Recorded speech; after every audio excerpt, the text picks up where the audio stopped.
Lamine Yamal, mais qui es-tu? Mais qui es-tu, Lamine? Yo les gars, yo les mecs, on se retrouve pour une nouvelle vidéo et une nouvelle vidéo débrief de ce match entre le FC Barcelone et Oviedo. Victoire 3-0 du Barça après un match où le FC Barcelone se sera fait peur à quelques moments, mais aura quand même gagné ce match-là. Les 3 points, ce sont le plus important. Avant que la vidéo débute, n'hésitez pas à vous abonner, liker, partager et commenter. Et on est tout de suite parti pour le vif du sujet. Et on va commencer tout de suite par dire que le FC Barcelone s'est fait peur. Et le FC Barcelone s'est fait peur, et notamment en première mi-temps, parce que le FC Barcelone à la mi-temps il y avait 0-0, mais Oviedo avait créé plus d'occasions et avait eu plus d'opportunités que le Barça d'ouvrir le score. Parce que si on regarde les statistiques, bon je les ai pas sous le nez, mais de Oviedo à la mi-temps, les gars, Oviedo c'est pas si mal, parce que Oviedo ils sont quand même derniers du championnat, donc c'est quand même un petit peu pas fou, mais ils ont quand même réussi à faire peur au FC Barcelone. Ils ont fait peur au FC Barcelone, notamment grâce à Hassan, je crois qu'il s'appelle, c'est un français, oui, Hassan l'ailier droit, le numéro 10 de Oviedo, qui aura fait un match exceptionnel, pour moi je pense l'homme du match de la première mi-temps en tout cas, mais Oviedo aura été meilleur je pense que le FC Barcelone sur la première mi-temps. Malheureusement ils n'ont pas réussi à se créer de nombreuses occasions et à marquer de buts, et ça leur a coûté derrière le 3-0, mais c'est pour moi, s'il y a deux mi-temps, la première mi-temps elle est attribuée à Oviedo et la deuxième au FC Barcelone, parce que quand ils ont mis le premier but, après ils ont déroulé, mais bon ça on en parlera juste après. Donc Oviedo peut avoir des regrets.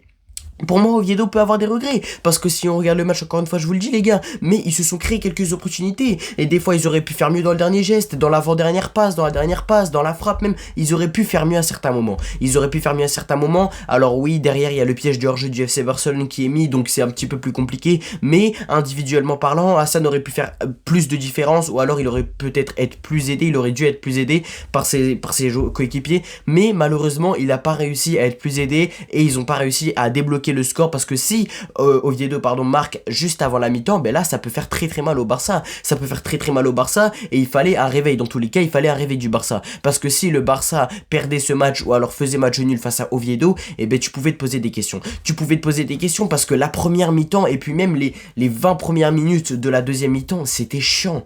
Le match était chiant, le FC Barcelone n'arrivait pas, le FC Barcelone était très clairement en train de tomber dans un piège. Ils étaient en train de tomber dans un piège, donc c'était chiant. Je vous jure, c'était chiant, les gars. N'hésitez pas à venir sur Snap. On vivait le match sur Snap. D'ailleurs, presque tous les matchs des week-ends, je vais les vivre sur Snap. Mais c'était chiant. On se faisait chier jusqu'à ce que le FC Barcelone ouvre le score grâce à Dani Olmo. Mais voilà. Mais le match était ennuyeux. Il n'y avait rien qui se passait. C'était embêtant, le match était beaucoup haché, l'arbitre a sifflé énormément de fautes, il coupait beaucoup le jeu, il a mis beaucoup de cartons jaunes, notamment un à Gérard Martin, je crois que c'était au début du match, il a mis sur une faute, c'était sa première faute, tandis que Oviedo faisait énormément de petites fautes, mais il mettait aucun carton jaune, donc ça peut être un petit peu énervant, mais bon, c'était ça, l'arbitrage d'aujourd'hui, en gros, si on peut en parler de l'arbitrage qui est allé dans l'ensemble. Pour une fois que ça va en Liga, je pense que c'est important de le souligner, même si ça doit être normal, mais donc voilà, c'était un petit peu un jeu haché qui était dégueulasse, ça prouvait pas le vrai niveau du Barça, et c'est pour ça que le Barça n'y arrivait pas. Et aussi on peut féliciter Oviedo, parce que pour moi Oviedo n'a pas joué bloc bas. J'ai vu certains dire que Oviedo a joué bloc bas et il n'y arrivait pas, etc. Ils essayaient pas d'aller vers l'avant, mais alors je suis pas d'accord avec vous. Alors peut-être que ça dépend à quel moment du match vous dites ça, mais j'ai vu des gens dire que Oviedo a joué bloc bas et a interdit le jeu et a fait le harambol, mais bon, qui n'aura pas fonctionné. Mais pour moi je suis pas d'accord, parce que j'ai vu un Oviedo qui était haut dès les premières minutes de jeu. Je crois dès 50 secondes de jeu, il y a une faute dans la moitié de terrain du Barça, parce que Oviedo monte haut. Donc pour moi Oviedo peut être fier de leur match. Alors certes, le résultat derrière 3-0, c'est un petit peu sec, un petit peu piquant, parce que ils doivent s'en vouloir, ils ont des regrets, parce qu'ils prennent 2 buts sur 2 erreurs défensives, et le troisième but est exceptionnel, mais bon, ils doivent avoir des regrets, parce qu'ils pouvaient faire beaucoup mieux face au FC Barcelone. Même on a une interview à la mi-temps qui dit que d'un joueur d'Oviedo qui dit que c'est exceptionnel d'avoir que 0-0 à la mi-temps. Donc oui, pour moi c'est bien, c'est très bien d'avoir 0-0 à la mi-temps au Camp Nou face au FC Barcelone, mais pour moi tu devais accélérer le jeu en deuxième mi-temps et peut-être aller plus vers l'avant et te débloquer peut-être, je ne sais pas. Mais bon, Oviedo en tout cas, ça ils doivent avoir des regrets, et ils peuvent avoir des regrets, parce que comme je vous l'ai dit, le FC Barcelone a marqué sur 2 erreurs, et la première erreur, elle est compliquée, parce que c'est Lamine Yamal qui fait un très bon pressing et qui met un coup de physique au défenseur. Puis après ça joue dans les airs avec une tête de Rafinha, je crois, qui met à Yamal et qui met en retrait à Dani Olmo. Dani Olmo derrière, il élimine, et puis après il frappe, mais c'est très bien joué. Les gars, c'est très bien joué, mais sauf que l'erreur défensive, elle est de trop, parce que tu dois jouer beaucoup plus vite, ou alors si t'as pas de solution, tu dégages, ou alors tu mets en touche, je ne sais pas, mais ça tu dois le savoir.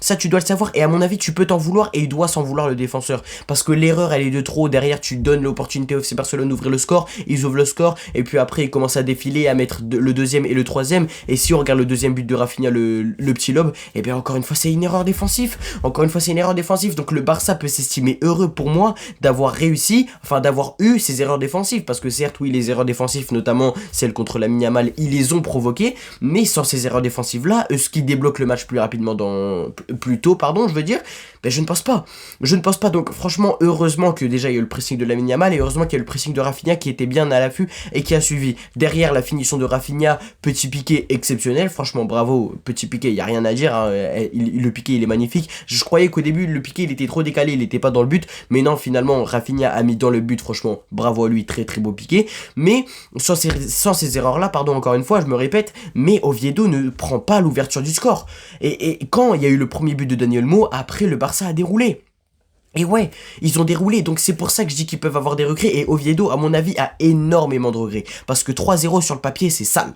3-0 sur le papier, c'est sale, ils sont derniers du classement, etc. C'est dégueulasse. Mais 3-0 sur le papier, pour moi, ce n'est pas mérité. Pour moi, ce n'est pas mérité parce que Oviedo, pour moi, a une mi-temps sur deux. Tout simplement, Oviedo a la première mi-temps, sauf que ça n'a pas suffi parce qu'ils n'ont pas réussi à marquer. Et ouais, ils n'ont pas réussi à marquer. Et puis après, il y a le troisième but de Lamine Yamal qui est exceptionnel. Franchement, le troisième but est exceptionnel. Dani Olmo passeur, un bon match de Dani Olmo, j'ai envie de dire, qui a fait un but et une passe décisive. Mais la passe décisive, en fait, la passe, les gars, j'ai envie de dire, la passe, elle est nulle. La passe de Dani Olmo, elle est nulle parce que c'est un extérieur un petit peu piqué, un petit peu trop en retrait pour Lamine Yamal. Mais Lamine Yamal, les gars, Lamine Yamal, arrêtez de me sortir que Estevao, que Mbaye, que Lennart Karl est meilleur que lui. Sont meilleurs que lui. Arrêtez. Arrêtez, vous pouvez pas, vous avez pas le droit, c'est interdit parce que Lamine Yamal, le but qu'il met, parce que dans l'ensemble, si on regarde son match, il a tenté certains trucs, il est passé certaines fois, bon c'est pas son match référence, hein, c'est pas le meilleur match de sa carrière, mais le but qu'il met, il est exceptionnel. Pourquoi? Je vais vous dire les raisons. Parce que la passe déjà de Dani Olmo, elle est mauvaise parce qu'elle est en retrait, elle est derrière lui. Du coup, il était obligé de faire ce geste-là. Déjà, il fait ce geste-là. Il est loin du but, hein, très clairement. Il est même pas au point de pénalty, il est plus loin. Il est entré de surface de réparation, à la limite un petit peu genre à l'intérieur. Mais bon, le but est loin. Le but est quand même très loin. Et puis là où il a place. Les gars, franchement, le but de Lamine Yamal, pardon, il est exceptionnel. Et puis derrière la célébration, il va se poser, il fait comme ça, il monte le logo du Barça, il dit c'est nous ici. Franchement, Lamine Yamal, bravo. Non, franchement, les gars, Lamine Yamal, à part dire bravo et à part être choqué du but de Lamine Yamal, on peut rien dire d'autre. Franchement, on peut rien dire d'autre à part le féliciter le FC Barcelone, féliciter malgré tout Oviedo. Et puis, on peut aussi féliciter Hansi Flick qui a fait franchement, des bons changements. Hein. Il a fait des très bons changements. Donc, franchement, bravo au FC Barcelone, bravo aux deux équipes, très clairement, j'ai envie de dire. Bon, à la fin, vers les 5 dernières minutes de jeu, il y a eu une tempête un petit peu qui s'est écroulée à Montjuic, j'allais dire, excusez-moi, non, au Camp Nou.